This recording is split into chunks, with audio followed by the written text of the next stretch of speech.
Bonjour à toutes et tous et bienvenue dans le podcast Danser sa vie.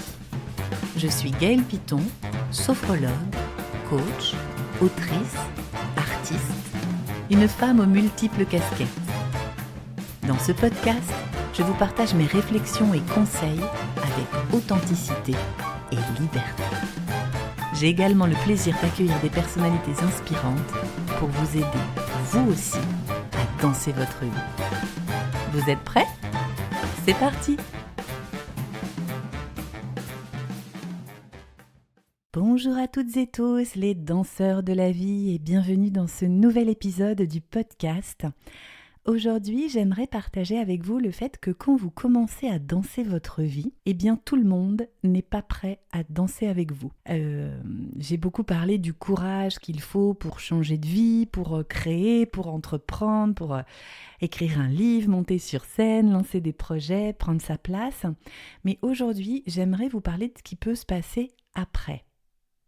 De ce qui se passe quand vous commencez enfin à avoir une vie qui vous ressemble, quand vous commencez aussi à être davantage dans la lumière, à devenir un personnage plus public et vraiment d'insister sur le fait que, bien sûr, ça va susciter des inspirations, des engouements, mais ça va aussi susciter de vives réactions de gens qui ne sont pas prêts à vous voir, à vous accueillir de la sorte.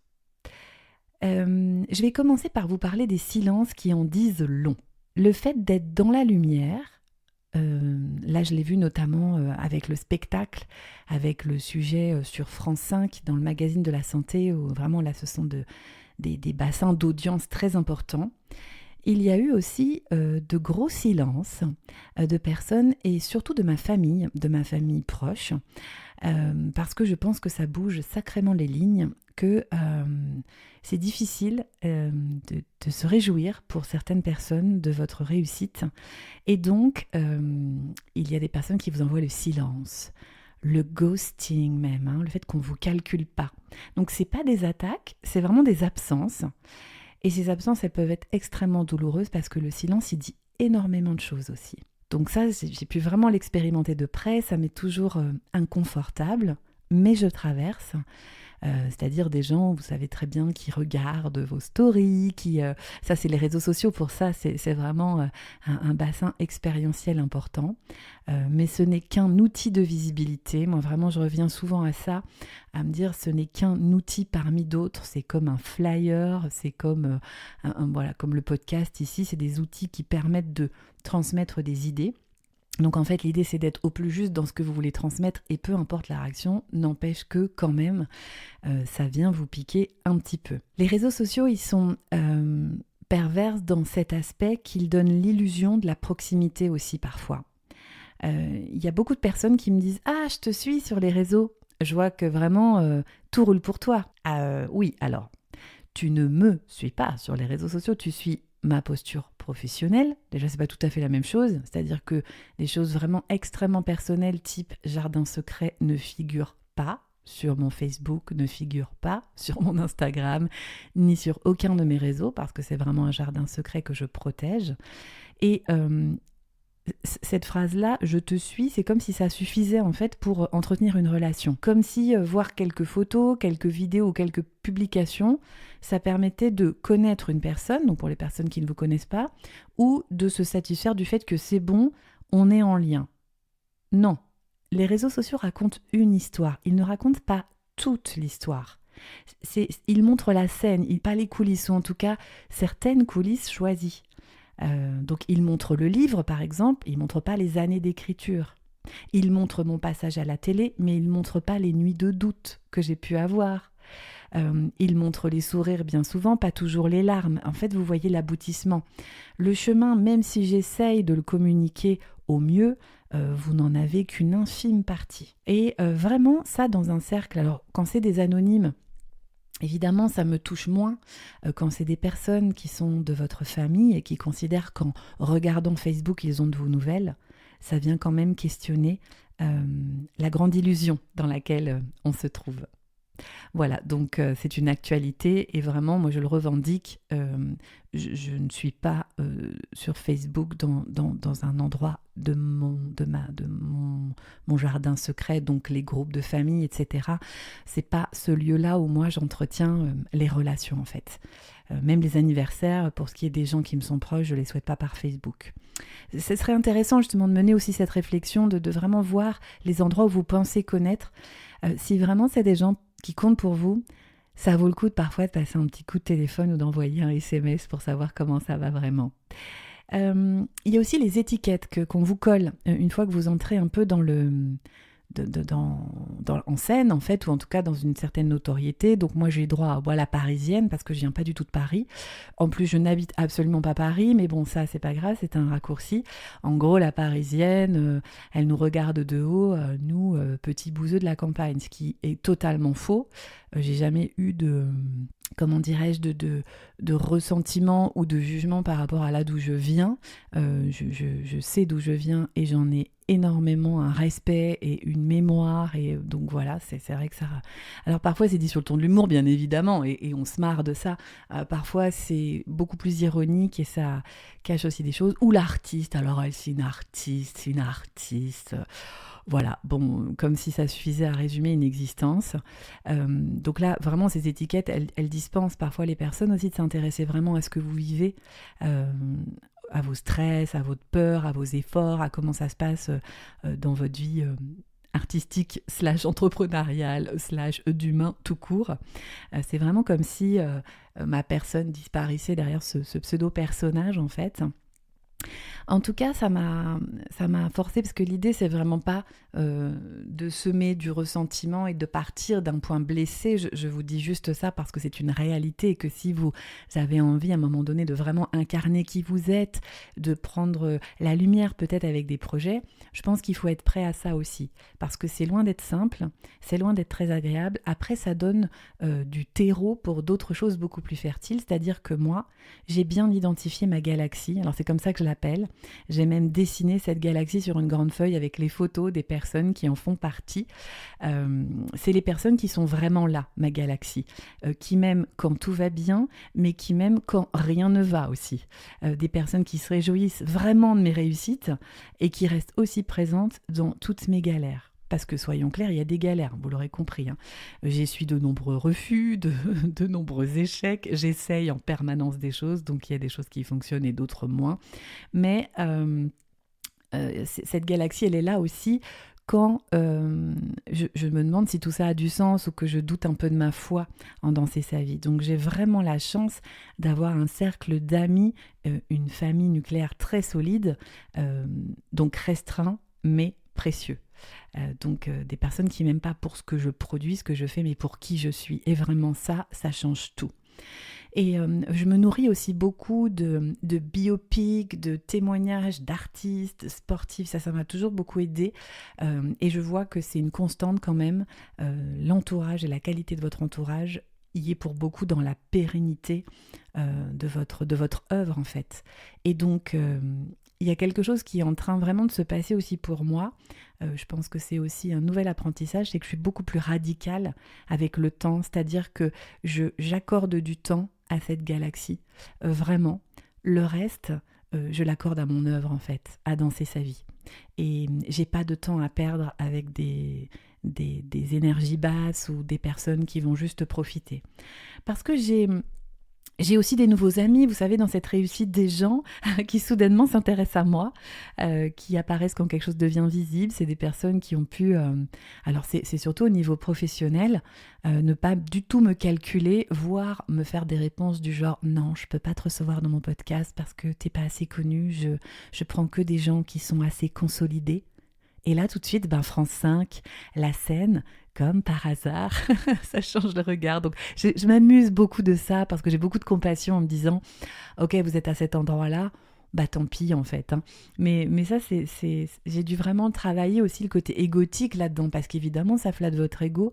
Mais attention, la flatterie de l'amitié, l'admiration comme ça occasionnelle, ça demande à plonger vraiment dans toutes nos ondes, dans comment je pourrais dire, dans nos angles morts pour voir à quel point la relation est vraie. Alors ce qui m'aide par exemple, c'est d'observer les actes. C'est-à-dire de ne pas entendre les mots, la flatterie, mais regarder les actes. Regarder peut-être la personne qui ne m'a pas soutenue au moment où Danser sa vie était seulement un projet de spectacle et qu'on rigolait de cette idée complètement farfelue. Je me suis aussi parfois, alors ça je pense que je ferai un épisode consacré à ça, je me suis rendu compte quand même que longtemps, je me suis minimisée aussi. C'est-à-dire j'ai atténué certains succès, j'ai essayé de me faire un peu plus petite. Je donnais aussi des excuses, par exemple, quand quelque chose marchait, je dis oui, mais vous savez, j'ai beaucoup travaillé, beaucoup travaillé. Oui, mais j'ai beaucoup de chance. Oui, enfin, c'est pas si extraordinaire que ça.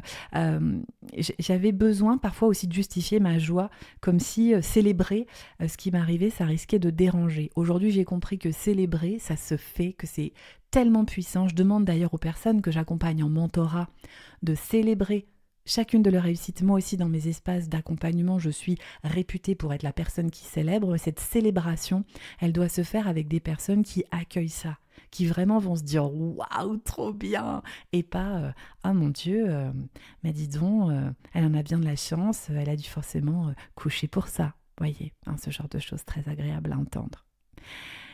Un jour, j'ai regardé vous savez, je suis très inspirée, je ne sais pas si vous connaissez Brené Brown. Brené Brown, c'est une travailleuse sociale qui a fait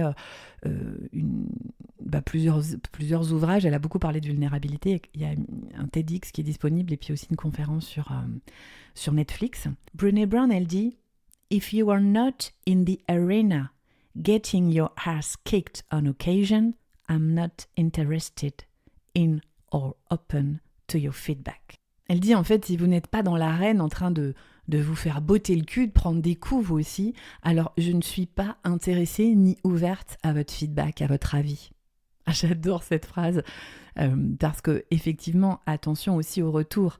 Il y a aussi, vous allez trouver aussi beaucoup de spécialistes qui vont pouvoir vous dire tout et n'importe quoi sur l'écriture d'un livre sans jamais avoir eux-mêmes vécu le trajet de l'écriture. Donc ça aussi dans le mentorat, j'y reviens souvent avec mes clientes. D'où vient cette critique? D'où vient ce retour? Est-ce qu'il était ou non sollicité? Sinon, vous allez avoir l'impression d'en prendre plein la gueule aussi. Ça, c'est vraiment assez symptomatique du fait que vous deveniez de personnage public. Du coup, c'est aussi le jeu. Vous allez aussi avoir des gens qui disent tout et n'importe quoi. Voilà. Ce qui est une bonne nouvelle quand même, c'est que le fait aussi de maintenant avoir identifié ma galaxie, de mettre des limites beaucoup plus claires, j'ai pu aussi voir arriver d'autres personnes. Des spectateurs, des lecteurs, des femmes inspirées et qui me parlent aussi de leur propre trajectoire. Donc on est dans un rapport d'alter ego qui, moi, me plaît beaucoup, c'est-à-dire des personnes qui se sentent inspirées par le fait que j'ai osé et qui, à leur tour, osent. Donc il y a quelque chose qui parle et qui part d'une part complètement apaisée, d'un côté comme de l'autre. Et ça, c'est magnifique. C'est-à-dire, il n'y a plus question de jalousie, plus question de rivalité, il y a question d'inspiration. Et ça, je pense que c'est aussi pour ça que tous ces désagréments que je peux vivre, évidemment, il n'y a pas que des désagréments, mais il y en a un certain nombre, je peux les supporter, les traverser aussi parce que mon œuvre, c'est ma priorité. Donc vraiment, j'ai envie de vous dire, vous n'êtes pas seul à vivre ça. Si vraiment ça résonne, sachez que je suis là, que je continuerai vraiment à diffuser la nécessité d'oser être soi. Je ne cacherai pas que c'est un chemin, jamais, parce que c'en est un. Mais sachez que c'est important de continuer à rester dans sa ligne comme le nageur. Moi, j'ai quelque chose à accomplir. Je l'ai toujours su. Je le dis avec beaucoup d'humilité, mais je sais que j'ai une destinée exceptionnelle qui m'attend, dans le sens où j'ai une œuvre à porter grand dans le monde. Je le vois vraiment comme une responsabilité, une contribution de cœur à cœur. Alors je continue. Je nage dans ma ligne, dans mon couloir, sans regarder constamment qui me suit, qui m'applaudit, qui me critique, qui comprend, qui ne comprend pas. Je continue à avancer. Et comme le dit une de mes amies chères de ma galaxie, Sylvie, Gail, keep going. Et vraiment, je me répète ça tout le temps, donc je vous le dis à vous aussi, keep going. On n'a pas le temps de perdre du temps avec des personnes qui n'ont pas envie de nous, dans des endroits dans lesquels nous ne sommes pas attendus, en tout cas pas tels que nous sommes, notre œuvre, elle est tellement importante qu'elle mérite toute notre foi et toute notre implication. Et c'est vraiment ce que j'essaye de continuer à faire avec Danser sa vie. Sachez aussi que pour ça, c'est bien, c'est indispensable même, je dirais, d'être accompagné par des mentors, des gens qui ont fait le trajet avant vous.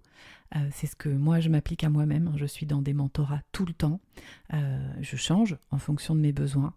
Et que c'est pour ça que moi, j'ai créé aussi cet espace-là de mentorat, de femmes qui ont envie de prendre la parole, qui ont envie de s'expanser, qui ont envie de vivre une vie alignée avec leurs convictions, leur authenticité, justement pour être là en soutien, parce que ce chemin est parfois aussi un chemin de solitude et de foi. Donc, c'est vraiment très précieux d'avoir quelqu'un à vos côtés pour vous dire viens on y va et je connais et je t'assure que derrière c'est vraiment chouette et c'est vraiment grand.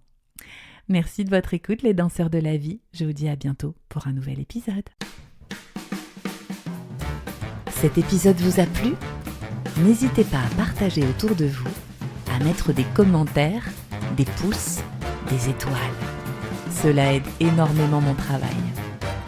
Et si vous voulez en savoir plus sur toutes mes casquettes, rendez-vous sur mon site internet www.gaelpiton.com ou sur les réseaux sociaux Facebook, Instagram, LinkedIn. J'ai hâte de continuer ces partages avec vous. À très bientôt.